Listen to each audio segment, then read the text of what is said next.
Hi, I'm Maggie, and I love history. This is a very special suitcase that goes back in time and travels with cool people from history. When it comes back, it has pictures and stories about the people it traveled with and the places it went. Let's see who it traveled with this time.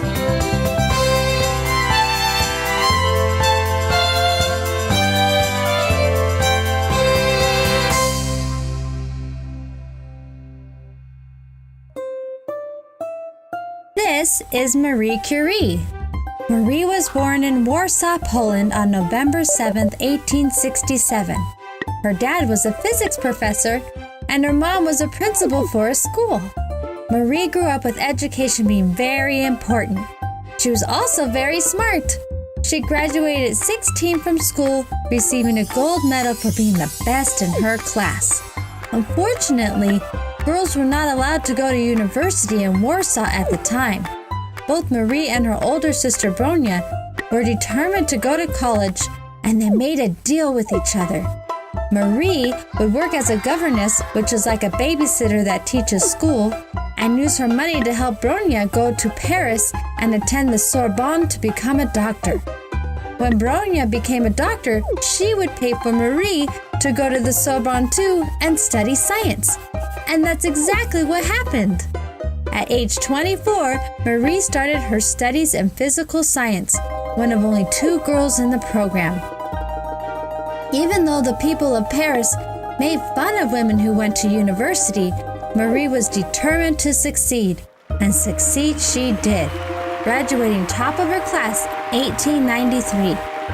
After her first degree, she decided to get a second degree in math, again graduating at the top. During this time, she met Marie Curie, who became her best friend, science partner, and husband.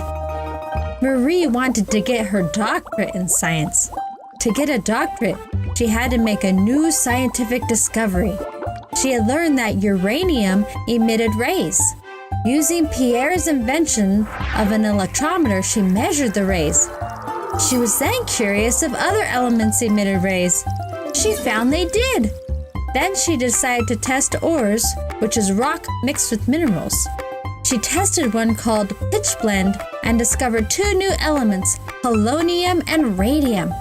The word she created for the rays was radioactive, so that is how we have that word today. In 1903, Marie got her doctorate in science, the first woman at the Sorbonne to do so. That same year, she and Pierre also won the Nobel Prize in Physics with fellow scientists Henri Becquerel for their work with uranium, polonium, and radium. Having a woman be one of the winners of the prize in science was big news. Marie became an expert on radium. It was discovered that perhaps radium might be able to destroy tumors and cancers, so experiments of using radium to try to cure cancer began. Sadly, when Marie was 38, her beloved husband Pierre was struck by a horse-drawn carriage and died. This made her very sad for quite some time. In 1906, Marie became the first woman professor of science at the Sorbonne. In 1911, Marie won her second Nobel Prize, this time in chemistry. She was asked to help create a standard way of measuring radioactivity, which is now called a Curie after her. During World War I, she invented a portable X-ray machine that could be taken to the battlefields. She also helped invent an early version of sonar. In 1918, the Radium Institute opened in Paris. Marie ran the institute until 1934. In 1932, Marie was extremely pleased to open a second Radium Institute in her hometown of Warsaw, Poland. In the late spring of 1934, Marie got very sick. It was not known right away that contact with radioactive elements caused sickness and cancer, and she died on July 4th, 1934. Wow! Wasn't Marie amazing and so smart? And even though when she was alive, Many people thought girls couldn't be awesome at science, but she was determined to prove them wrong, and she did.